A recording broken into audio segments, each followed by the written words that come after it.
हूर थी या परी, गुल थी या गुलफाम, कैसे बताऊं कैसी थी। अपने महबूब को कोई आशिक बयान कर पाया है क्या कभी। ना बड़ मेंढे मनदा मुजरम मेंढा महरम तू बड़ वंज। मैंने सारी जिंदगी अब्बा को मेहनत करते हुए देखा, मजदूरी करते हुए देखा। जब कुछ बन जाओगे ना तो उनको काम नहीं करने देंगे। सेठ साहब का हुक्म आया है कि ये जमीन इसी हफ्ते जरूर मिलनी चाहिए। ये जमीनें जिंदा लोगों की जरूरत है, मुर्दों की नहीं। फिक्र ना करो, कब्र कब्रिस्तान नहीं, लादा ही बनेगा सेठ। ये जो हजारों का उधार चढ़ चुका है दुश्मन पे, वो अदा कर पहुंचना है यहाँ से। और दूसरा बस आखिरी बाजी खेल। इन अमीरों ने हमेशा आशिकों के हाथ पे डाका डाला।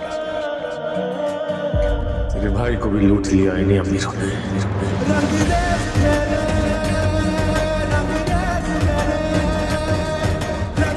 ड्रामा सानवल यार पिया की दूसरी किस्त कहानी को एक नए मोड़ पर ले आती है। पहली किस्त में जहां सानवल और पिया की मुलाकात हुई थी, वहीं से सवालात बढ़ गए हैं। अब ये मुलाकात दोनों की जिंदगियों में एक नए रिश्ते की इब्तिदा महसूस होती है।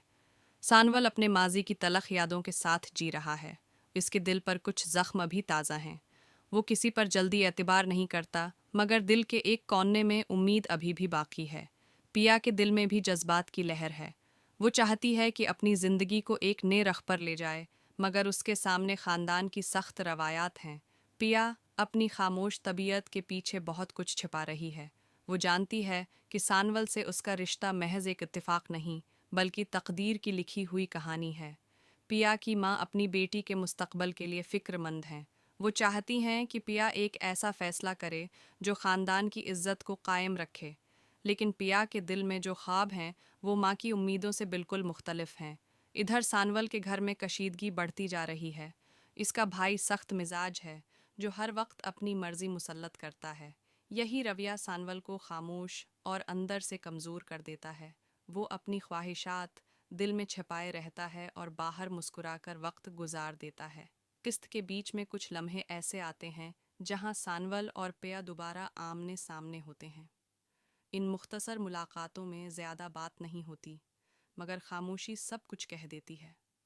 नाजरीन भी महसूस करते हैं कि दोनों के दिल एक दूसरे की तरफ खींच रहे हैं। किस्त का सबसे बड़ा मोड़ आखिर में आता है।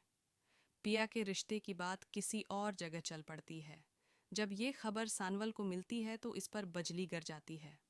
वो खुद को मजबूत जाहिर करने की कोशिश करता है, लेकिन अंदर से टूटने लगता है। अब सवाल ये है कि क्या पिया अपने दिल की बात बताने की हिम्मत करेगी? क्या सानवल अपनी खामोशी तोड़ पाएगा, या फिर किस्मत एक बार फिर इन दोनों के दरमियान फासले पैदा कर देगी? यही सब कुछ आपको सानवल यार पिया की दूसरी किस्त में देखने को